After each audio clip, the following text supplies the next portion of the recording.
Une pauvre femme pleure chaque jour la perte de sa fille au même endroit et y rencontre un jour une fillette qui lui ressemble exactement. Elle n'a aucune idée de la ressemblance de cette fille avec sa défunte fille jusqu'à ce que l'enfant lui révèle sa terrible histoire. Lexi Robinson était folle de joie à la naissance de son bébé, Vanessa. Vanessa est entrée tardivement dans la vie de Lexi et de son mari Bob, et Lexi voulait donner à sa fille ce qu'il y a de mieux.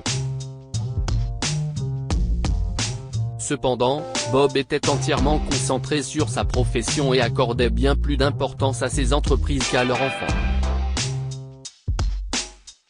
Il a toujours méprisé l'idée d'avoir des enfants, si est pourquoi il leur a fallu près de 4 ans après leur mariage pour en avoir une. Lexi s'attendait à ce que Bob change après avoir eu une fille. Mais, malheureusement, cela ne s'est pas produit. Au lieu de cela, Bob a divorcé de Lexi et les a laissés, Vanessa et elle, se débrouiller dans la rue. Lexi était désemparée lorsqu'elle s'est séparée de Bob, mais le fait d'avoir Vanessa a donné un sens à sa vie et lui a permis de repartir à zéro. Elles ont déménagé dans un quartier moins connu et Lexi a trouvé un emploi dans une épicerie. Ce n'était pas facile pour Lexi d'élever une enfant tout en jonglant avec son travail, mais elle s'en est sortie comme une championne. Elle accompagnait Vanessa à l'école tous les jours, même si celle-ci était proche de leur domicile, et lui consacrait beaucoup de temps. À 8 ans, Vanessa a insisté pour aller seule à l'école, comme ses amis.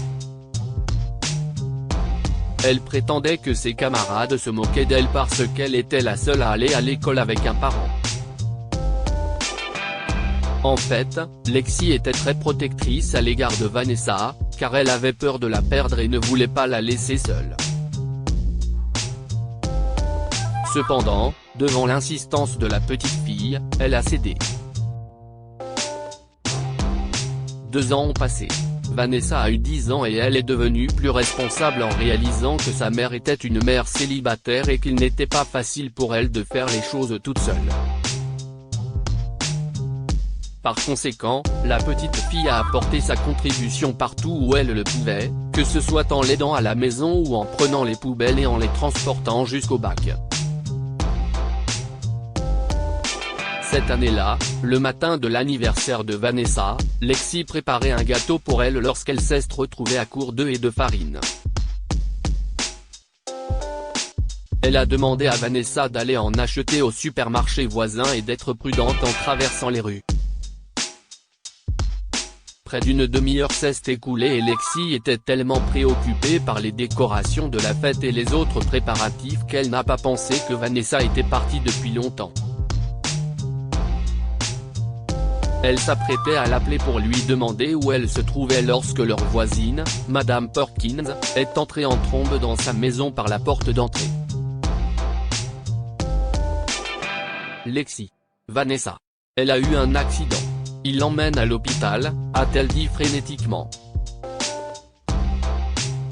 Lexi a lâché le téléphone et s'est précipitée au magasin, où elle a vu des œufs cassés et de la farine sur le sol à l'extérieur et Vanessa transportée sur un brancard à l'intérieur de la voiture de l'ambulance. Il s'avère que Vanessa a été renversée par une voiture alors qu'elle traversait la rue. M. et Madame Perkins se trouvant dans le même magasin, M. Perkins a contacté le 911 et Madame Perkins s'est précipitée vers Lexi pour l'informer de l'accident. Ce jour-là a été le plus triste de la vie de Lexi, qui a perdu sa fille sous ses yeux, avant même que la petite fille n'arrive à l'hôpital.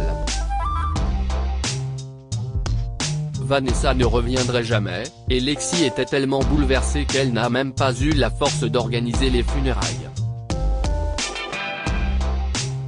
Heureusement, le couple Perkins l'a aidée. Après avoir fait ses adieux à sa fille Vanessa, Lexi n'a eu d'autre choix que de retourner dans la rue où elle l'avait perdue et de pleurer amèrement en s'asseyant sur le trottoir. Ses amis ont tout essayé pour l'aider à surmonter cette perte, mais rien n'y a fait. Même si les mois ont passé, Lexi a continué à se rendre sur place tous les jours. Un jour, en arrivant, elle a vu une petite fille qui pleurait, le visage caché dans ses mains. Lexi s'est approchée d'elle parce qu'elle s'inquiétait de ce qu'une petite fille comme elle faisait là, seule. Et, a-t-elle dit, « Tu vas bien ?» La petite fille a levé la tête et Lexi a vu que ses yeux étaient rouges à cause des pleurs. Elle lui a tendu son mouchoir, et alors qu'elle essuyait ses larmes, Lexi a sursauté, surprise d'avoir aperçu le visage de l'enfant. « Oh, mon Dieu! Si est-ce toi, Vanessa ?» a-t-elle réussi à bredouiller, stupéfaite par la ressemblance de la fillette avec sa défunte fille. Mais la jeune fille a secoué la tête. « Je m'appelle Caroline et je ne veux pas retourner chez moi. Je n'y retournerai jamais », a-t-elle déclaré. Lexi ne savait pas comment réagir, mais elle a pris une grande inspiration et s'est calmée. « Ta maison ? Mais pourquoi tu ne veux pas rentrer chez toi ? » lui a-t-elle demandé. « Parce que ma demi-sœur Stéphanie ne m'aime pas et que mes parents adoptifs sont très méchants. Ils donnent tout l'amour à Stéphanie et me détestent. Je ne veux pas vivre avec eux, alors je me suis enfuie. » Enfuie ? A demandé Lexi. « Mais ce n'est pas bien, Caroline, » a-t-elle dit en s'asseyant à côté d'elle, son regard se demandant toujours comment la petite fille ne pouvait pas être sa Vanessa. « Au fait, je m'appelle Lexi.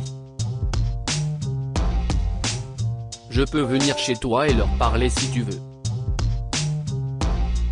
Ce n'est pas ça qui va résoudre quoi que ce soit. Ma sœur me tyrannise, Lexi. Je ne veux pas rentrer à la maison. Vous avez l'air gentil avec moi. Pouvez-vous m'adopter ? Adopter. Quoi ? Lexi a tremblé. « S'il vous plaît », a-t-elle dit en prenant la main de Lexi. Je ne veux pas y retourner. Vous n'avez pas idée de la difficulté que j'ai eu à m'échapper. Mais, Lexi était trop abasourdie pour parler. Elle ne pouvait pas laisser passer l'idée que cette fille était la sosie de Vanessa, alors elle s'est rendue chez Caroline pour découvrir toute la vérité.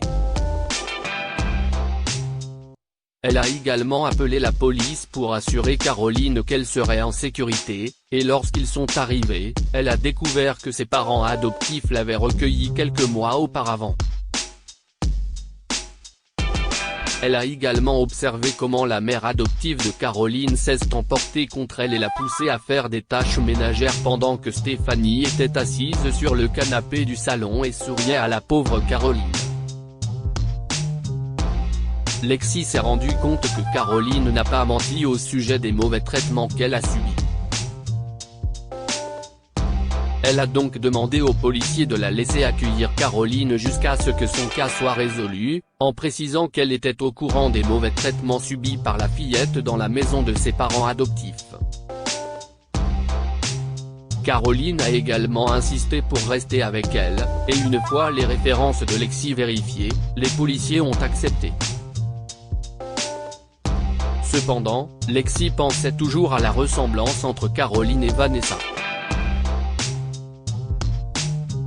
Ce soir-là, à la maison, elle lui a montré la photo de Vanessa et lui a demandé si elle voulait bien faire un test ADN avec elle.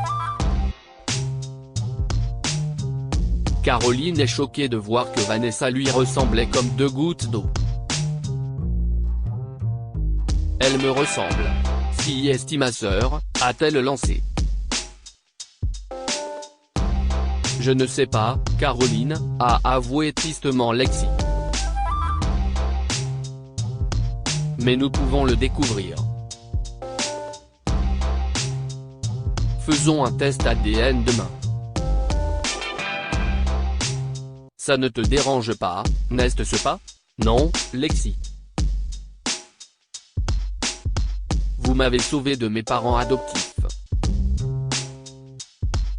Je viendrai avec vous, a répondu joyeusement Caroline. Les résultats du test ADN sont arrivés une semaine plus tard, et Lexi s'est presque effondrée en lisant les rapports. Les résultats prouvaient que Caroline était son enfant biologique. Caroline. Est-elle ma fille? Lexi n'arrivait pas à croire ce qu'elle voyait. Comment cela a-t-il pu se produire? C'est alors que Lexi s'est souvenue de la maternité où elle a donné naissance à sa fille, et elle a eu la désagréable impression que celle-ci avait quelque chose à voir avec cette histoire. Elle s'est précipitée à l'hôpital et est entrée en furie, emportant tous ses dossiers et les jetant sur le bureau de la réceptionniste. Je vous demande de contacter immédiatement le médecin en charge de mon dossier. Elle s'appelle Catherine Smith, a-t-elle ordonné. Je suis désolé madame, a dit la réceptionniste, surprise, mais vous devez d'abord prendre rendez-vous. Lexi a fixé son regard sur elle. Vous devez appeler le docteur Smith immédiatement, ou je vous poursuivrai en justice. Vous comprenez? Avant qu'elle n'ait pu terminer, le docteur Smith s'est approché d'elle. Il y a un problème? A-t-elle demandé avec inquiétude. Lexi était furieuse. Bien sûr qu'il y en a un, et vous pourriez avoir à régler le désordre que vous avez fait. Elle a tout raconté au docteur Smith avec agressivité, et celle-ci a été déconcertée. Elle a convoqué Lexi dans son bureau et l'a informé qu'elle savait tout. Il s'est avéré que Lexi était enceinte de jumelles, mais qu'un seul bébé avait été opéré lors de l'échographie initiale. Plus tard, lorsque l'échographie a révélé la présence de deux bébés, Bob a mis au point une stratégie pour se débarrasser de l'un d'entre eux, car il ne voulait pas élever deux enfants. Ainsi qu'après avoir accouché, Lexi est restée inconsciente pendant 2 jours. Lorsqu'elle s'est enfin réveillée, le médecin lui a menti en lui disant qu'une seule de ses jumelles avait survécu. Le docteur Smith a avoué que Bob lui avait donné une forte somme pour qu'elle se taise et a supplié Lexi de ne rien faire contre elle. Lexi était dévastée ce jour-là lorsqu'elle a quitté l'hôpital. Elle savait que Bob pouvait s'abaisser, mais elle ne s'attendait pas à ce qu'il s'abaisse à ce point. D'un autre côté, elle savait qu'elle garderait Caroline avec elle pour toujours, mais elle a décidé de ne pas laisser Bob et le médecin s'en tirer à si bon compte. Heureusement, elle avait enregistré la déposition du médecin sur son téléphone et l'a transmise à la police avec les résultats du test ADN, et le tribunal a puni le docteur Smith et Bob. La licence du docteur Smith a été révoquée, tandis que Caroline et Lexi étaient soulagées d'être à nouveau ensemble. La rencontre avec Caroline a changé la vie de Lexi et l'a aidé à surmonter la perte de Vanessa. Miraculeusement, le destin les a fait se croiser dans la même rue où elles avaient perdu Vanessa. Que pouvons-nous apprendre de cette histoire? Si vous faites quelque chose de mal, vous serez puni tôt ou tard. Bob et le Dr Smith ont trompé Lexi et ont payé le prix de leurs erreurs. Il y a toujours de la lumière après l'obscurité. Lexi a eu le cœur brisé après avoir perdu Vanessa, mais lorsqu'elle a rencontré sa deuxième fille, sa vie a changé pour le meilleur.